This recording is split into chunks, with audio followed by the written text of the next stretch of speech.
Hi there, everyone. It's Tuesday and it's 7:10 here in the 71st District. I hope all of you are doing really well. I just wanted to check in and let you know what's been going on. I have done a lot of calls again this past week.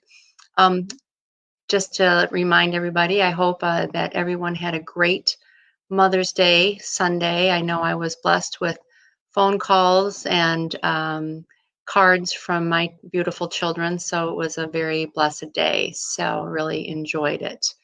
My conversations over the week, and even we cut into some of it last week, was on the unemployment that the state of Illinois was offering through the federal government. The pandemic unemployment benefits for those employees that were laid off. Of course, they then were able to be eligible for unemployment benefits.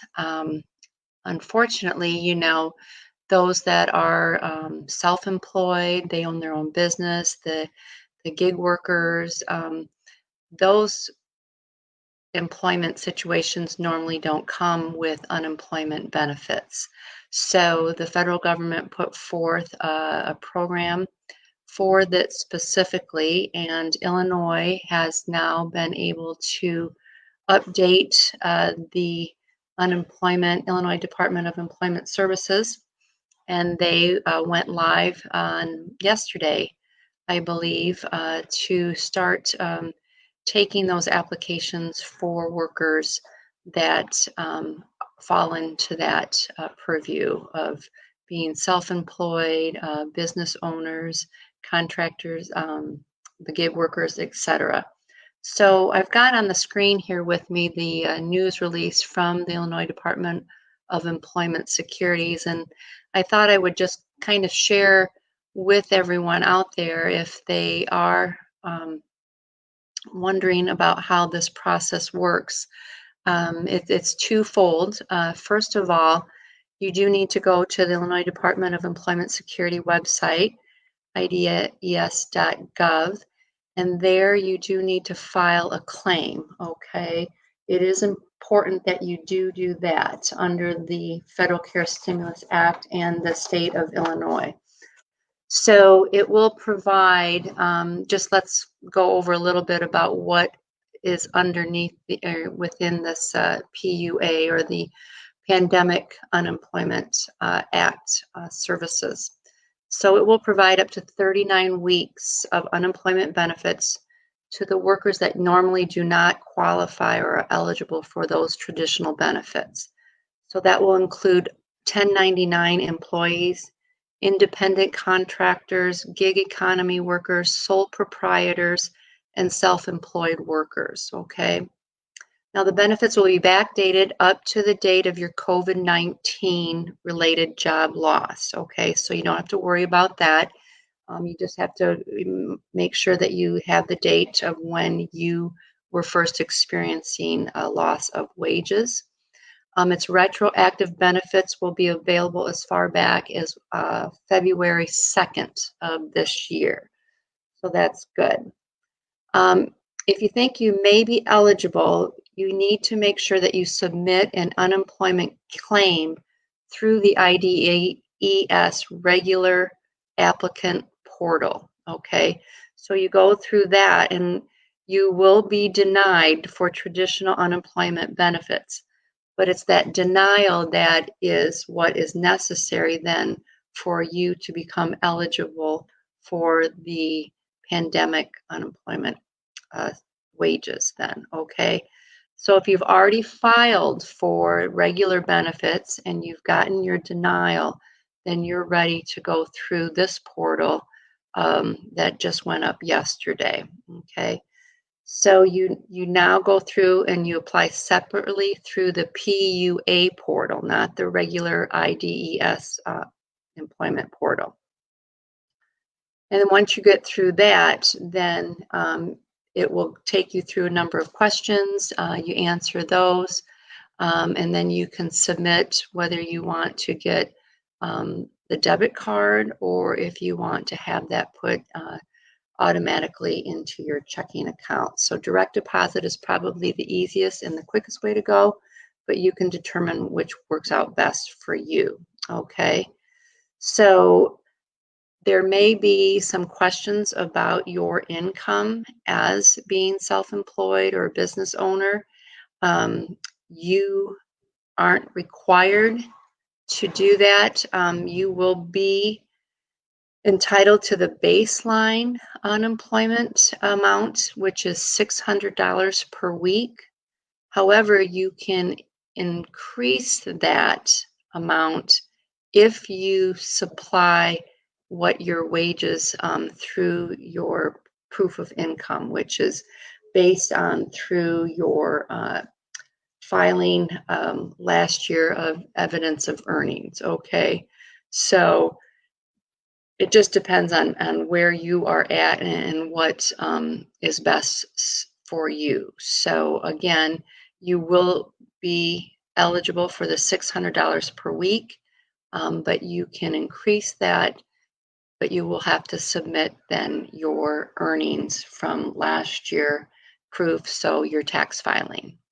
Okay, so I really just wanted to go over that. The IDES website has the news release on there as well, and it has all the information, and you can go to the website ides.gov, and you can look for the portal. And again, like they said, you need to go through the regular unemployment application first. You get denied, and then that will allow you then to go through the pandemic portal. Okay, so I hope that was beneficial for everyone. I'm going to take that off the screen, and I'm just seeing if anybody is on, and it looks like it's kind of quiet out there, so that's okay.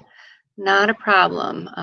You know, I really just want this time scheduled automatically so that every Tuesday we are able to connect and get together, and you can submit your questions that way. And in the next coming weeks, I plan on bringing some people in to talk about important issues, what the state of the state, and just things that are coming up. So not necessarily shelter in place or COVID-19. I think we're probably all a little fatigued with that conversation. But anyway, hi Caleb.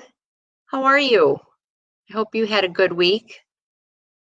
I have to get your sister on here, talk about how she has adapted her classroom. I think that would be a good conversation for us to have with that. So anyway, I just am here to answer any questions. Like I said, my phone calls have been going very well. For the most part, people are staying sheltered in place. They're very concerned. They want to make sure that when they go out, that they are taking the precautions necessary, wearing their masks, of course, keeping up with their hand sanitizer, washing their hands as many times a day, especially if you've been out in public each time you go, and things like that, touching something that could have been in contact with someone else.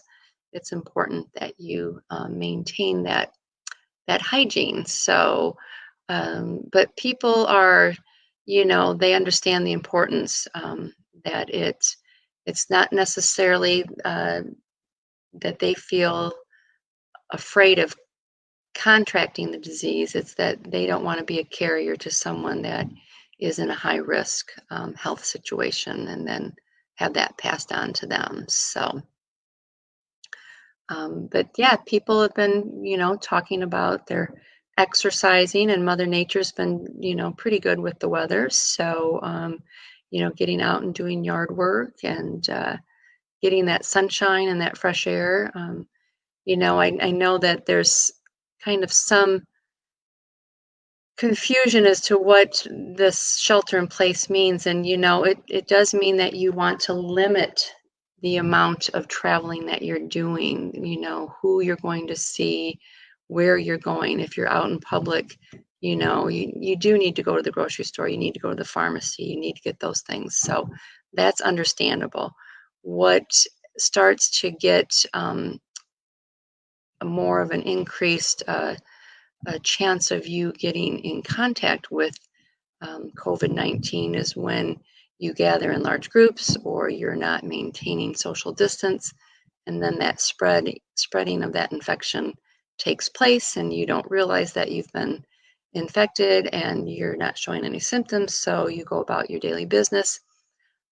I find it interesting that just on a minimum, on a daily activity, when we were out and about doing what we normally do in our lives, you'll have a minimum of 45 different contacts with people. And so you can see how that would escalate the chance of spreading this disease very easily. So just by limiting where you're going and what you're doing is very helpful. And then wearing your mask, of course, is very helpful because that keeps your germs to you and really slows down you passing anything on to somebody else that you come in contact with. So, Caleb, do you have any questions, or what have you heard out there in the 71st?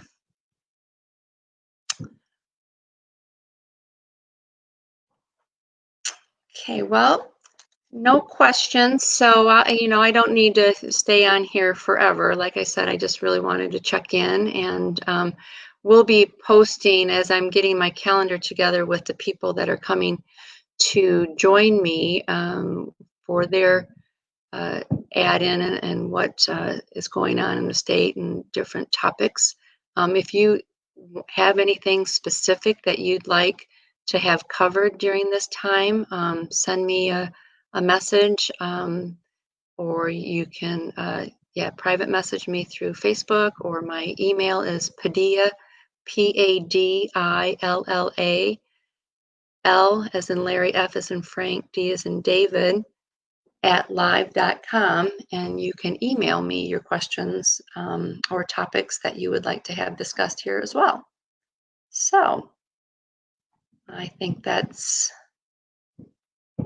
where we'll leave it. No questions. So, all right. Well, everybody have a safe week. I look forward to next Tuesday. Thanks for joining in, those that of you are out there. And again, if you have any questions, just submit them. Oh, there's Alex. Hi, Alex. Hope you're having a great week too. So, miss you. We'll be in touch next Tuesday, and just remember, we're in this together. We can do it. Our community is stronger when we're there to lift each other up and support each other. So, thanks, guys. We'll see you later.